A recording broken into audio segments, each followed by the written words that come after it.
من یه پرندم آرزو دارم تو باغم باشی، آخ تو یارم باشی. من یه خونه تنگ و تاریکم، وقتشه بیای چراغم باشی، آخ تو یارم باشی. هر جا که باشم، هر جا که باشی. سلام خانم معلم، چطوری؟ سلام عزیز دلم. قربون تو. صبحت بخیر. صبح شما بخیر. یعنی یه مدرسه هست و یه آقا فری. یعنی شما کل مدرسه رو گذاشتی رو سرت تا پایین صدات می اومده. شما نیومدی گفتم یکم بچه‌ها رو شاد کنم، سرگرمشون کنم. یعنی شما مسئول شاد کردن دانش آموزا هستی؟ خب حوصله‌شون سر میشه، چیکار کنیم؟ خب خیلی خوب. سلامم نکردم. سلامی به گرمی آفتاب. سلام به شما دختر خانوما و آقا پسرای گل و گلاب. امیدوارم حال دلتون خوب و عالی باشه. به لطف آقا فری که خودش هم میگه امروز دانش آموزا پر انرژی و سرحال میخوام بیان کلاس شیرین ریاضی. آره خیلی سرحالشون کنم. خب اگه آماده باشین بریم شروع کنیم. یک شروع پر انرژی. خانم معلم امروز هم ریاضیه؟ بله ریاضیه. نمیشه ریاضی نباشه یه چیز دیگه باشه؟ نه بازیه. بازی و سرگرمیه. تو همش به بهانه بازی ما رو میاری اینجا. دیدی که خیلی خوشت اومد و جالب بود. بعد ولی خب باز ریاضیه. نه خیلی شیرین و دوست داشتنیه. خب آقا فری میدونی چی شده؟ یا ابوالفضل میز شکست. چی شده؟ از دست این فری نمیدونم چی کار کنم. دیروز مامان یکی از دانش آموزا اومده بود به من میگفت، اسمش بود رضا. میگفت رضا عاشق فوتبال بود، تو دلش دوست داشت. میگفت من برم دروازه‌بان بشم. رضا رو میگی؟ رضا گلخور؟ رضا سوراخ دروازه‌ش همیشه سوراخ گل می‌خوره. نه دیگه این شکلی صحبت نکن. میدونی چی شد؟ چی شد؟ پس آقا رضا رو خوب میشناسی. آره هر وقت میریم تو کوچه بدون اینکه هر وقت میریم تو کوچه باش فوتبال بازی می‌کنیم گل می‌خوره هیچ کسی نمیگیره. فری خب اذیت نکن. بذار دانش آموزای تو خونه هم قشنگ اینو بشناسن. خب آقا رضای ما عاشق فوتبال بود. ولی قبول نمی‌کرد که اصلا بره پیش یک مربی آموزش ببینه. میگفت من تک و تنها خودم خیلی خیلی آمادم، میتونم تمام توپایی که بیا سمت دروازه همه رو جمع کنم. چی بگم؟ چی شده؟ حالا بیام ببینیم اول. چی بگم؟ جانه. میدونی چرا نمیرفت کلاس؟ چی؟ میدونی چرا نمیرفت کلاس؟ چرا نمیرفت؟ هیچ مربی رو گردن نمیگرفت. نه آقا فری این شکلی راجع به دوستامون صحبت نمی کنیم. چشم. ما باید یاد بگیریم اول ما مهارت‌ها رو آموزش ببینیم، خوب که یاد گرفتیم آره خودمون اون موقع نشون بدیم. جاهایی هم که ما ضعف داریم میریم دنبالش یاد میگیریم. مشکلی نیست. خب این کیه؟ آقا رضا. آره خودشه؟ خب آقا رضا اومد چیکار کرد؟ روز اول رفت، بچه‌ها گفتن که خب حالا بیا ما میخوام بازی کنیم، بیا دروازه‌بان تیم ما باش. اومدش توپ رفت توی دروازه، نتونست کنترلش کنه. روز بعد رفتش بازم همین، روزها تکرار شد. دیگه دوستاش بهش میخندیدن مثل خودت. حال درستی نیست. به هر حال آقا رضا متوجه شد که باید بره این مهارت رو یاد بگیره و بله پیش یه مربی کلاس فوتبال بره. پیش رو مربی فری. بعد از اینکه رفت و تمرین کرد تونست اولین بار بره یه توپی که میاد سمت دروازه رو کنترل کنه. خدا شکره. خب به هر حال آقا رضای ما تونست چند تا توپ رو کنترل کنه. کم کم مهارتش زیاد شد. روز اول 1 دونه، روز دوم 3 تا توپ رو دونست کنترل کنه که داخل دروازه نره. روز سوم چند تا؟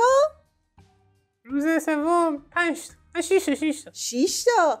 به نظرت آقا فری، به نظرت روز چهارم میتونه چند تا توپو بگیره که داخل دروازه نره؟ اگه به رضا باشه هیچ نمیتونه بگیره. نه دیگه. شما چی فکر میکنی؟ دانش موزه‌ای تو خونه، شما هم تند و سریع حدس بزنید.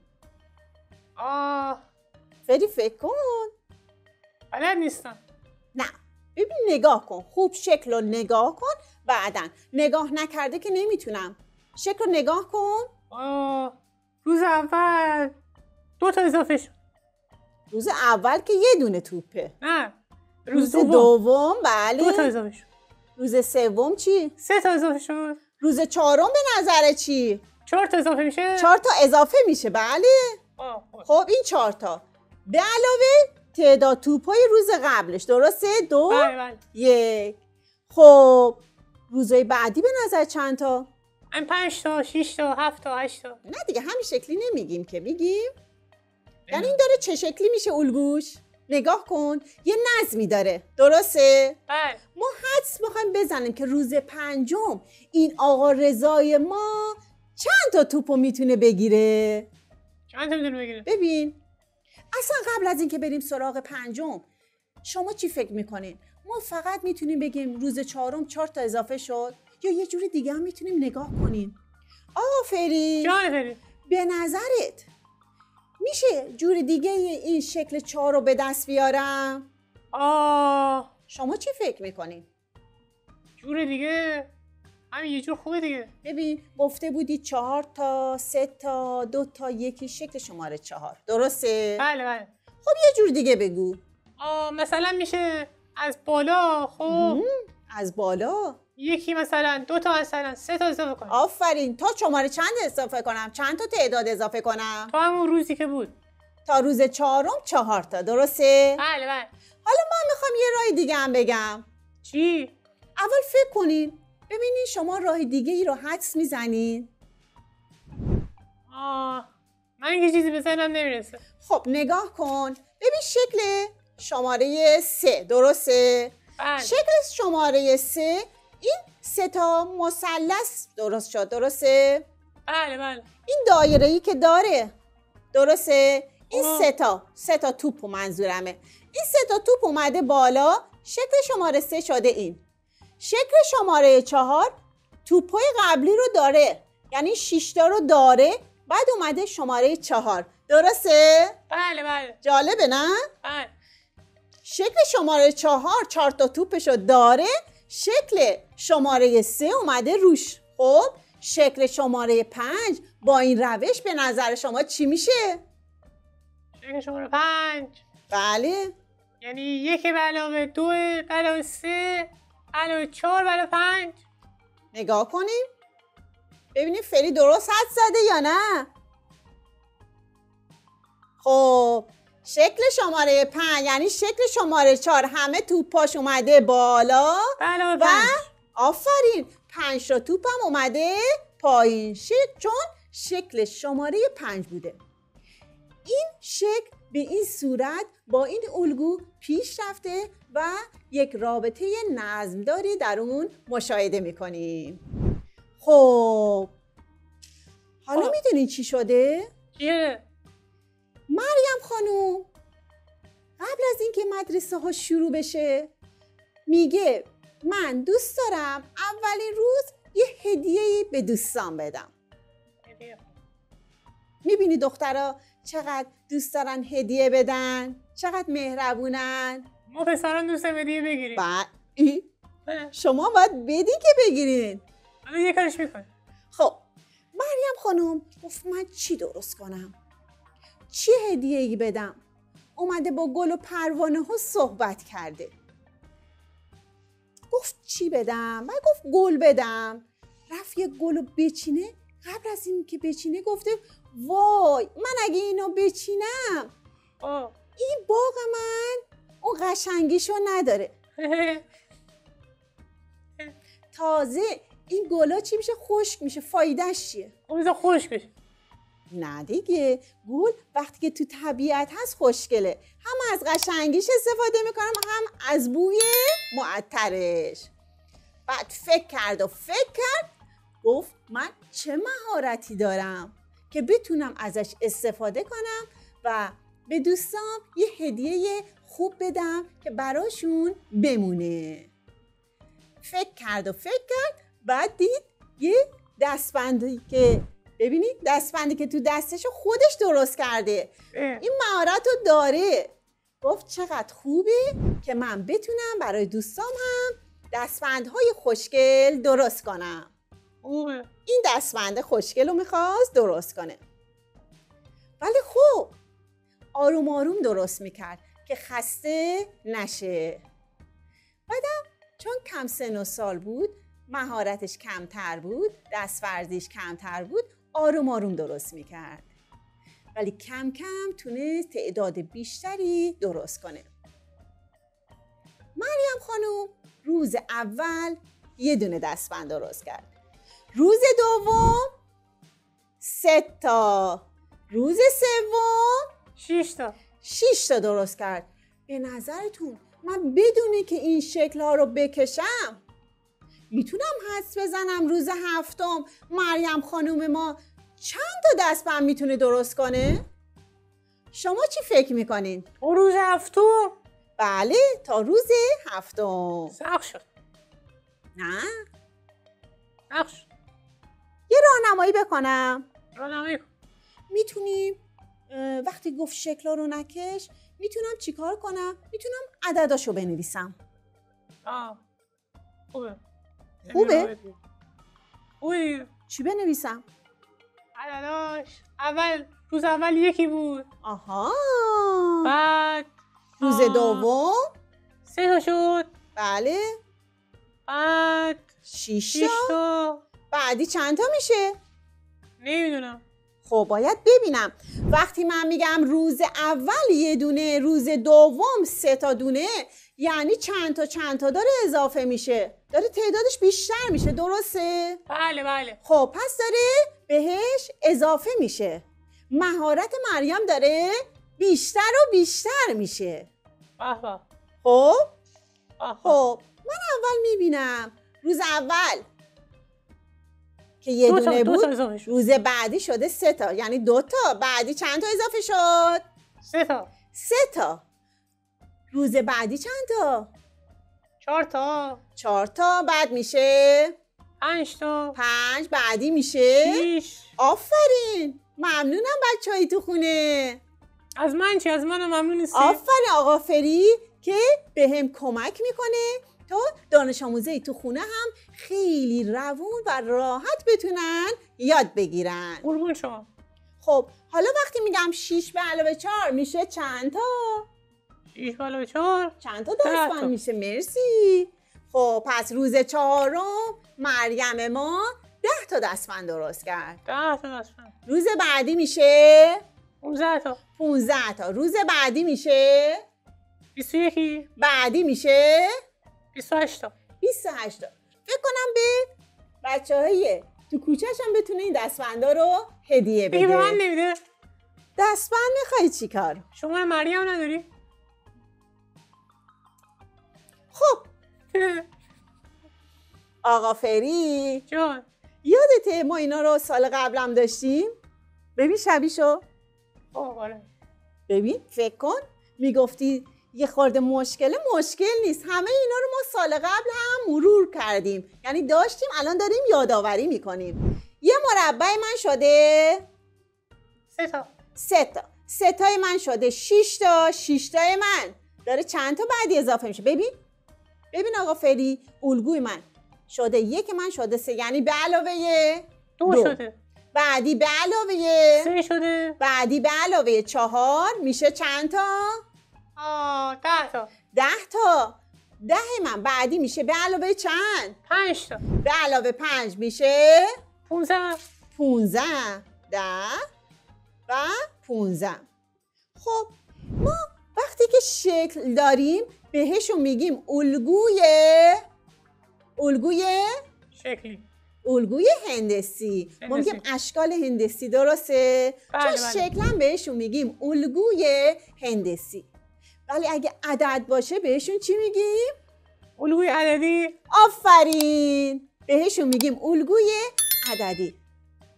گاهی اوقات برای اینکه راحت تر باشیم ما میتونیم الگوهای هندسی رو تبدیل به عدد کنیم.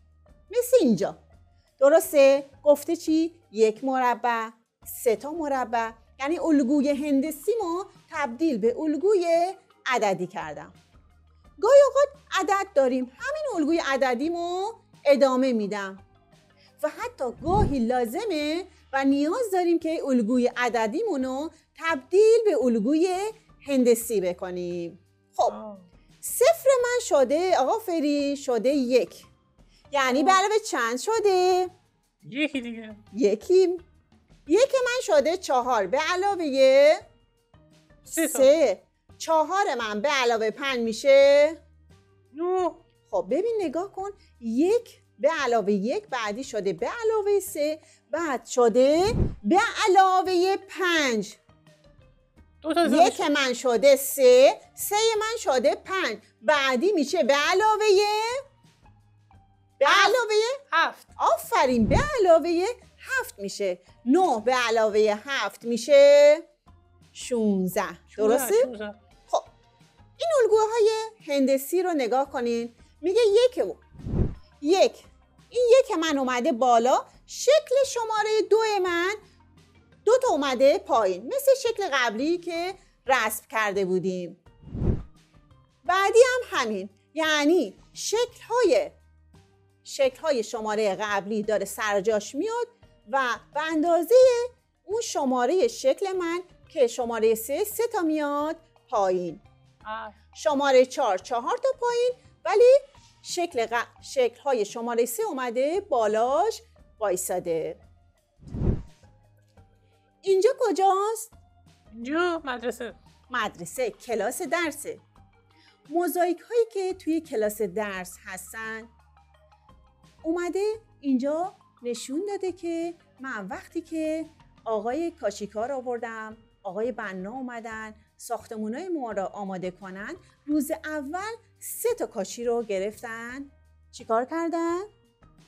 3 تا کاشی زدن؟ 3 تا کاشی رو تونستن بذارن سرجاش. این همه پول میگیره 3 تا کاشی؟ روز دوم چند تا شده؟ 5 تا. ببینیم. 6 تا. 1 2 3 4 5 6 تا. درسته؟ بعدی چند تا شده؟ بعدی 1 2 3 4. شما بشمارین. 10 تا. 10 تا. خب شماره 4 چند تا میشه؟ شما چی فکر میکنین؟ الان یاد گرفتم. خب بگو. 3 علاوه 3 شد 6. بعد 6 علاوه 4 شد. خب 4 علاوه 5 میشه. داری تبدیل به الگوی عددی میکنه، درسته؟ بله. الگوی عددی میکنه. خب حالا ما شکلشو میکشیم. علاوه 5 میشه 500. من میتونم نگاه کنم. الان توی یادآوری سال گذشته بهت گفته بودم، درسته؟ بله. گفته بودم ما شکل‌های قبلی رو میبینیم که میاد روش. خب الان این 3 تا نگاه کن. این 3 تایی که شماره 1 داره نیومده اینجا؟ بله. درسته؟ بله. این اومده اینجا. خب اینجا گفتیم چند تاه؟ 6 تا. این 6 تا رو نگاه کن اومده بالا. شکل شماره 3 اینجا چند تا اومده؟ 3 تا اومده یا 4 تا؟ 4 تا. شکل شماره 2 رو نگاه کن اول. 3 تا اومده. ببین اینجا 3 تا بود، این 3 تا رفته بالا. پایین چند تا شده؟ 3 تا. پایین 3 تا، یعنی از خودش چیه؟ بیشتره، کمتره یا برابر با خودشه؟ یکی بیشتر. پس شکل شماره 4 چی میشه آفری؟ شکل شماره 4 5. شما چی فکر میکنین؟ 5. چون فکر نکنم 5 میشه. 5 تا. ولی شکل قبلی هم میاد روش. درسته؟ این که شکل شماره 3. چی شد؟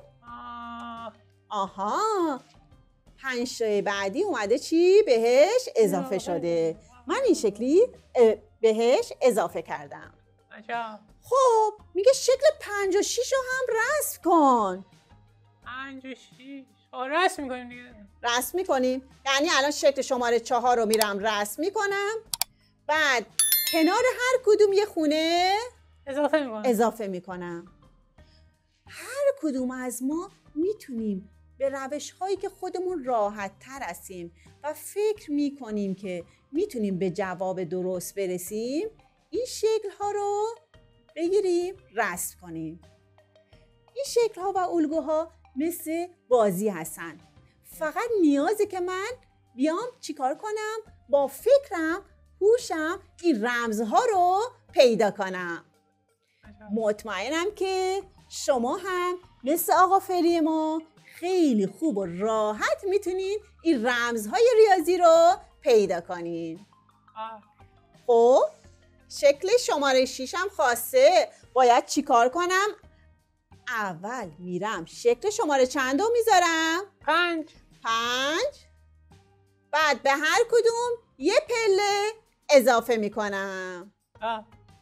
خب ما تونستیم شکل شماره 4، 5 و 6 رو رسم کنیم.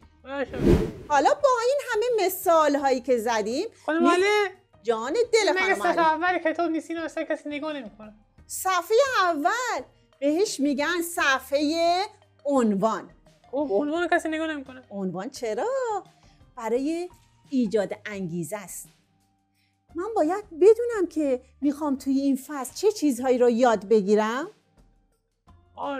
اصلا چه کاربردهایی برام داره. مگه ما وقت اضافه داریم الکی بریم درس یاد بگیریم وقتی هیچ کاربردی برامون نداره؟ منم به مامان میگم ولی من میفرستم مدرسه. حالا که اومدی خودت فکر میکنی که تو زندگیت کاربرد نداشت؟ خدایی داشت. خب همه هست، همه کاربرد داره. کم کم توی تمام درس‌ها یاد میگیریم ببینیم چه فایده‌ای برامون داره. وقتی بدونم فایدهش برام چیه خیلی بهتر میتونم سمتش برم و مشتاق باشم اون درس رو یاد بگیرم. موافقی با هم؟ بله. ممنونم. خب آقا فری، جان فری، اینجا چی داری میبینی؟ برج میلاد. دیگه چی؟ از این درخت تو پاندا کونفوکار بود. درختایی که توی پاندا چی؟ پاندا کونفوکار. ندیدم. دیدی؟ همه خانم معلمان تمام فیلم ها رو میبینن.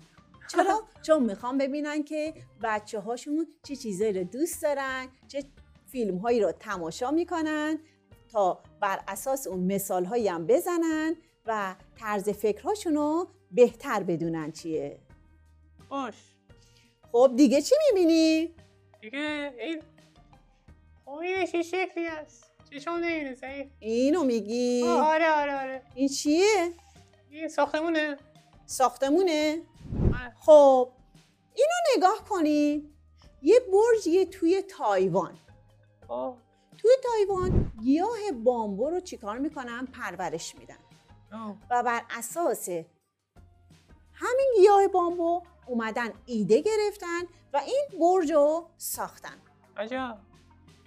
نگاه کنید تو گیاه بامبو همین شکلی از هر طرف یه شاخه‌ای آویزون هستش. نه. رشدش رو نگاه کن، به همین اندازه داره رشد میکنه. این داره تکرار میشه، بندش داره تکرار میشه. این نشون میده که خداوند چیزهایی که خلق کرده داخلش چی؟ نظم به وجود آورده. و ما انسان ها از همین چیزهای طبیعی الهام میگیریم، ایده میگیریم و میایم چی کار میکنیم؟ توی معماری ازش استفاده میکنیم. گفته بودین چیه؟ این برج میلاد. برج میلاد. تو برج میلاد نظم وجود داره یا نداره؟ نظم؟ آره مثلث داره، کلی مثلث داره. مثلثاش کدوم سمت هستن؟ نگاه کن. بالا پایین؟ بالا پایین. آره یه مثلث این سمت، یه مثلث برعکسه. حتی پایینش هم نگاه کنیم، اندازه مستطیل هایی که به کار برده شده و تمام شکل ها رو نگاه کنیم، میبینیم که چی؟ نظم توش به کار رفته. توی زندگی های طبیعی خودمون، دور و بر خودمون رو نگاه کنیم. همون مثالی که از کاشی و سرامیک مدرسه زده بودیم، میز و نیمکت هاتون رو نگاه کنین، تو خونتون نگاه کنین، انگشتر و دستبندهای مامانا رو نگاه کنین. مامان انگشتر دوست داره. دوست داره؟ بابا من. خب حتما براش بگیرین. پولم و همه نظم داره تکرار میشه. نگاه کنیم کجاها برامون کاربرد داره. این چیه؟ قشنگی. خوشگله، درسته؟ اینجا نظم وجود داره یا نداره؟ پله‌هاش نظمه؟ آفرین، پله هاش. شده یه پله کوتاه باشه، بلند باشه، کوتاه باشه، بلند باشه. همینجوری میافتیم با این. هم میافتیم، هم که شکل ساختمونمون زشت میشه. نرده ها رو نگاه کنیم، دیواراش رو نگاه کنیم. آره دیواراش هم. درش رو نگاه کنیم، همه جا نظم وجود داره. یه الگوهایی هستن، نگاه کنید توی این در، این مستطیلاش همه شبیه هم، اندازه هم هستن و داره تکرار میشه. بالا مربع، پایین مربع و این الگوها و تکرارش باعث زیبایی این ساختمون شده. خب آقا فری. جان فری. تا حالا چطور بود؟ حالا خوب بود، سخت نبود اونقدر. خب امیدوارم که شما به این نتیجه رسیده باشین که ریاضی سخت نیست، خیلی هم شیرین و دوست داشتنیه. فقط لازمه که من وسیله داشته باشم یا بنویسم. هر روشی که خودت فکر میکنی راحت هستی، میخوای جواب این مسئله ها رو پیدا کنی. شما از سالهای قبل مثلا ممکنه چینه داشته باشین یا حتی ممکنه مثلا ماکعب های آموزشی داشته باشین، گل داشته باشین. من این ابزارهایی که دارم، هر چیزی که دم دستم هستش، نخود، لوبیا، عدس یا ماکارونی های شکلی که دارین، دیگه چی بگم، مداد و خودکار حتی، یا درای بطری میتونیم باهاش الگو درست کنیم. چوب بستنی بله، مداد. بعد دیگه با هر موقع و هر شکلی که دوست داری میتونیم برش بزنین و برای حل مسئله ها از اون استفاده کنیم. خب میگه وسیله های بازی که داری دور و براتون هست. حالا من اینا برای بچه هم بودن، اینا رو نگه داشتم و اینجا تو کلاس هم استفاده میکنم. خب فکر کردین؟ خب شکل شماره 1 چند تا داره؟ اینو که حل کردیم. شبیهن، همینن، شبیه همدیگه هستن. خب حالا میخوام با ابزار اینا بگیریم حل کنیم. یکی شکل شماره 2 چند تا میشه؟ 3 تا. 1 2. شکل شماره 3 6 تا. چه شکلی داره پیش میره آقا فری؟ 3 تا اضافه شد. 3 تا اومد، این شکل قبلی هم اومده روش. شکل شماره 4 4 تا اضافه شد. خب 4 تا اضافه شد، شکل قبلی هم رفت روش. خب من که قرار نیست که حتما بگم که آره شکل قبلی رفت روش، میتونم این شکلی بگم 4 تا، این 4 این 4، بعد شد 3 تا 2 تا 1. یکی از شما ممکنه بگه نه 1 2 تا 3 تا 4 تا، یعنی بگه 1 2 تا 3 تا 4 تا. خب یکی ممکنه این شکلی ببینه، بگه شماره 4 4 3 2 1، یا حتی این شکلی بگه 1 2 3 4.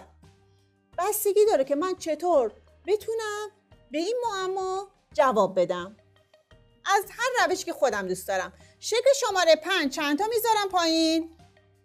1. اینجا رنگ واسم مهم نیست، مهم تعداد و شکل درستشه که همه باید به همین صورت در بیان.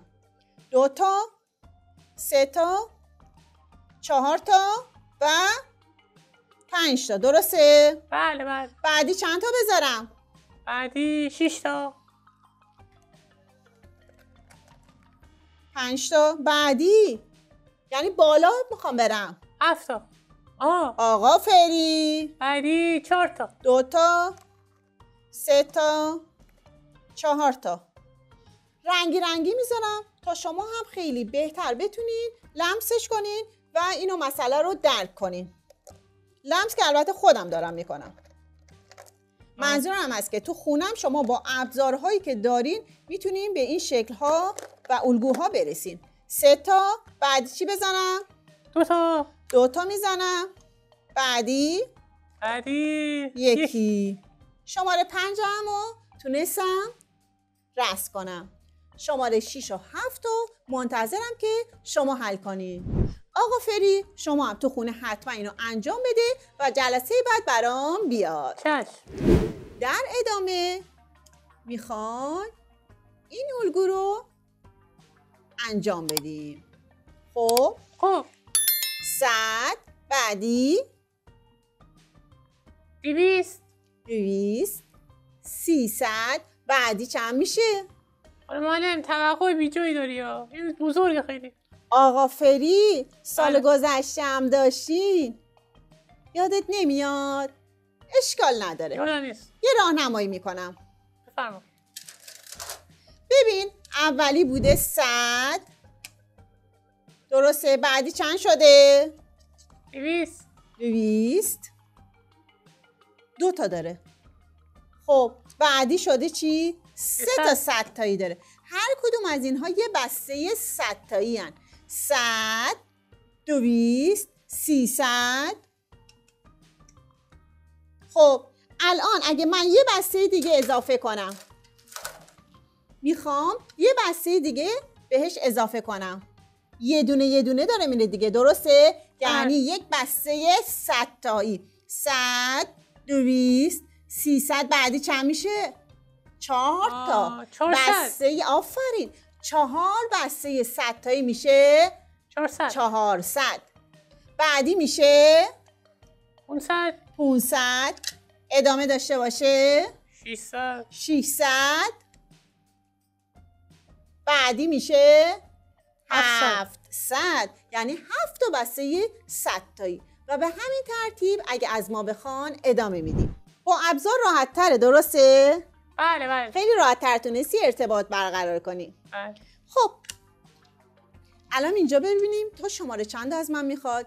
3 تا رو داد، یعنی 3 بسته 100 تایی 300. بعدی میشه 400. بعدی میشه 500. بله درست میگین. دانش آموزای تو خونه خیلی درست و سریع دارن جواب میدم. ممنونم از شما. درود بر شما. درود. بعدی میشه 600 تا 600 از ما خواست. خوبه. خب حالا بریم یه الگوی دیگه. آقا فری. جان فری.